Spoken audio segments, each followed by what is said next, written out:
In this video, we'll discuss alignment reporting. If you'd like to follow along with this video, please open the file 0606 alignmentreporting.dwg located in the training folder as discussed in the Working with this Dataset video.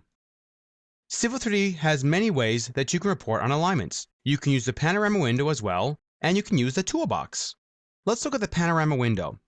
I will select my alignment, choose the geometry editor in the contextual tab.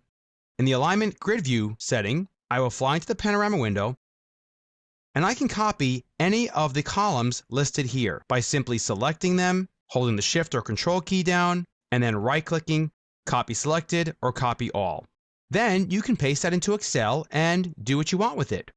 One thing to also note is that if you do not see a column that you think you should see, you can actually right-click on here and add in the column, and then you will have the ability to copy and paste that column into Excel. If you'd like to use the default reporting in Civil3d, navigate to the toolbox in the tool space. If this is not open, simply select the toolbox button here in the palettes panel, and then under the reports manager, you'll have alignments, and there are various reports that you can use. For instance, if I want a simple alignment curve report, I'll simply double click this, pick the Pick from Drawing button, select my alignment, click OK, and then give it a name. So we'll call this one Bypass 1. And then in your default browser, you will have an alignment curve report showing you the tangent and curve data. There are also some additional reports here, such as a legal description, also incremental stationing report, which is also very nice.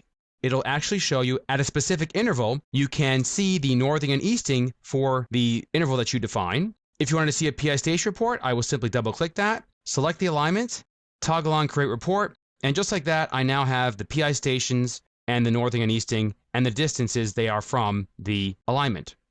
So when you need to report an alignment, you will have no problem getting the data you need out to a file. This concludes this video discussing alignment reporting.